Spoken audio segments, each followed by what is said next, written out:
Attention passionate Washington Commanders fans. Latest news, something big is happening in the NFC East and it could change the game. We're talking about a direct impact on Washington Commanders' path to another Super Bowl run, a power shift that could leave a division rival stumbling for years. We're bringing this to you firsthand. But before that, if you're a true Washington Commanders fan, subscribe to the channel to strengthen this passion even more. Show that you're also part of this family. Let's help each other reach 1,000 subscribers. Share with YOUR, FRINDS and Washington Commanders FANS. Let's get to the news now, folks. If you've been paying close attention to the NFC East lately, you've probably noticed that something's been simmering under the surface, and it's not just the usual ups and downs of an NFL season. Washington Commanders, a team with a rich history and passionate fanbase, are facing some serious challenges on defense, and these issues could have far-reaching implications for their future. Right now, the big story revolves around their pass rush, or more accurately, the lack of a consistent, disruptive pass rush that can truly threaten opposing quarterbacks. And this isn't just about one game or one tough opponent. It's a systemic problem that's been brewing for a while, and it's starting to show in the results. You see, in the NFL, defense is often about creating chaos in the backfield, forcing turnovers, and making the quarterback's life a nightmare. When you're able to generate pressure, even if you don't sack the guy, you're disrupting timing, causing hurried throws, and ultimately controlling the game. But for the Commanders, that's been a big struggle. Just look at Week 4, for instance. They faced Michael Penix Jr., a quarterback who, at this point in his career, has been somewhat inconsistent, yet against Washington, he was able to dissect their defense with relative ease. The Commanders' defense only managed one sack, which is quite underwhelming, especially when you consider the importance of a consistent pass rush in today's NFL. Dan Quinn, the head coach of the Commanders, was very clear in his assessment after that game. He said, "I thought we could have stunted more," which, in football terms, means he believed they should have been more aggressive with their line movements, more creative in their blitz packages.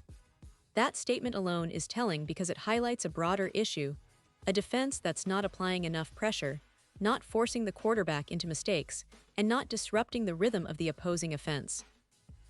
Quinn's comments also pointed out that Penix was given too much time on long throws, which is a recipe for disaster in the NFL.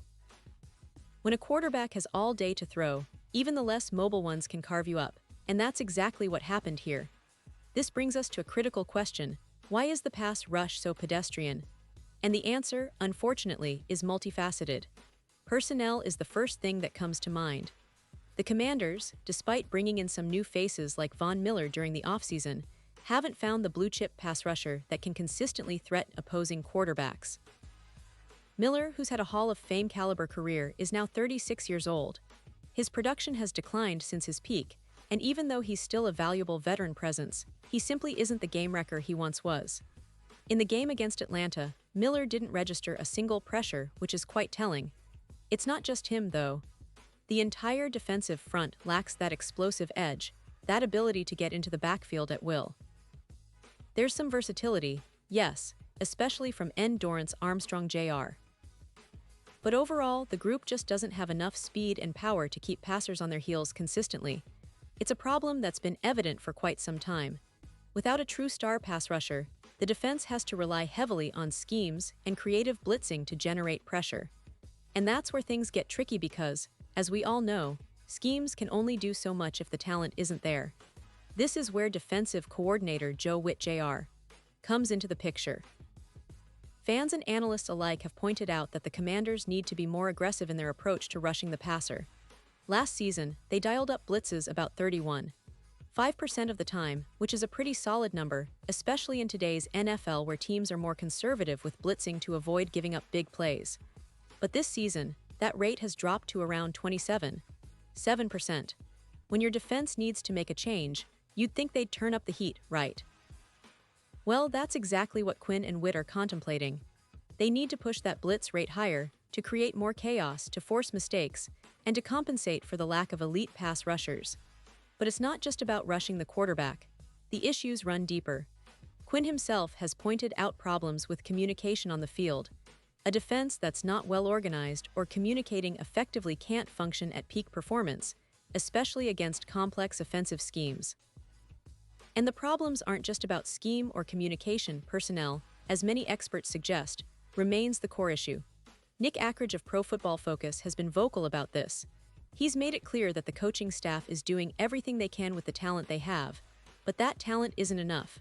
For example, he highlights the lack of a true pass rusher that opposing offenses need to be wary of. Without that threat, offenses can be more comfortable and more aggressive in their game plans. The same goes for coverage. Constant busts and lapses have been a pattern, and the linebackers haven't been reliable in coverage out of the backfield. And here's where it gets even more concerning.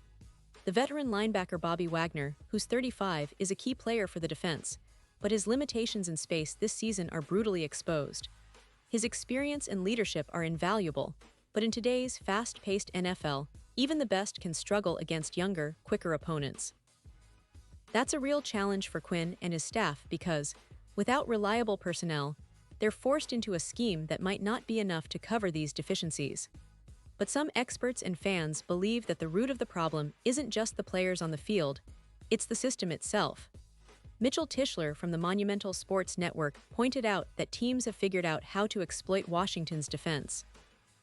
For the past 3 weeks, opponents have used motion and formation shifts to create confusion, and that's led to big plays and explosive gains.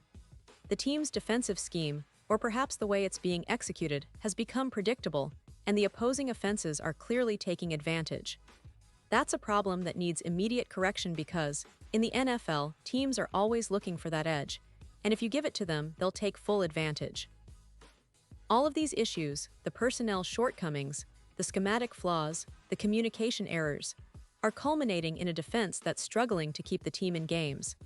And it's not just about one game or one setback. It's about an ongoing trend that could impact the team's entire season. If the Commanders want to contend for a playoff spot or even push deeper into the postseason, they need to fix these problems fast. That means not only tweaking their blitz packages, increasing pressure, and improving communication, but also reevaluating their personnel decisions and perhaps even their overall defensive philosophy. Looking at the bigger picture, the team has some promising pieces on offense, and their quarterback, in particular, has shown flashes of brilliance. But football is a game of complementary units. An offense can only do so much if the defense keeps giving up big plays or fails to get the necessary stops. The NFC East is a highly competitive division, with teams that have their own strengths and weaknesses, but a dominant defense can be a game changer. The Commanders know this all too well, and they're aware that their defense needs to be more aggressive, more disruptive, and more disciplined if they want to climb the ranks and challenge the division giants. It's also worth mentioning that the team's future hinges on how quickly they can address these issues. The front office has invested heavily in this roster, and the coaching staff is under pressure to turn things around. Fans are eager for improvements, and there's a sense of urgency to see more resistance, more resilience, and more fight from the defense. The key players like Miller, Armstrong Jr., and Wagner have their roles, but the entire unit needs to elevate their game, especially in critical moments when the game is on the line. So in the coming weeks, all eyes will be on the Commanders' defensive adjustments. Will Quinn and Witt be able to innovate and bring more chaos to the quarterback? Will the personnel limitations be addressed through scheme or maybe even in future moves? And most importantly, can this team rally and fix the communication issues that so often leave them vulnerable? These are the questions fans are asking, and given the stakes, the answers will define the trajectory of the season. Now folks, remember, the NFC East is a battleground. Every game counts and every mistake is magnified. The Commanders have the talent and the coaching to turn things around, but time is ticking. The division is too competitive and the margin for error is razor-thin. If they don't act quickly, those division rivals, whether it's the Eagles, Cowboys, or Giants, will continue to capitalize on these defensive lapses, leaving the Commanders fighting an uphill battle. But there's hope. The coaching staff is aware of the issues and adjustments can be made. Whether it's dialing up more blitzes, improving communication, or rethinking their schematic approach, the team has the resources and the talent to make it happen. It's all about executing those changes swiftly and with conviction. The players, too, need to step up, especially those veterans like Miller and Wagner, who bring leadership but also need to perform at a higher level to turn the tide. And now, Washington Commanders fans, I want to hear from you. What's your take on this situation? Do you believe the coaching staff can turn things around quickly enough? Or do you think personnel adjustments are necessary? Drop your thoughts in the comments below. Your opinion matters so much to us and to the future of this team. Remember, this is a team that has faced adversity before and come back stronger, and I truly believe that with the right adjustments, they can do it again. And don't forget, I'll be back soon with more updates, analysis, and detailed coverage of all things Washington Commanders. So stay tuned, stay passionate, and keep supporting your team through thick and thin. The road to redemption might be long, but with determination and smart football, brighter days could be just around the corner. Thanks for being with me today, and as always, go Commanders.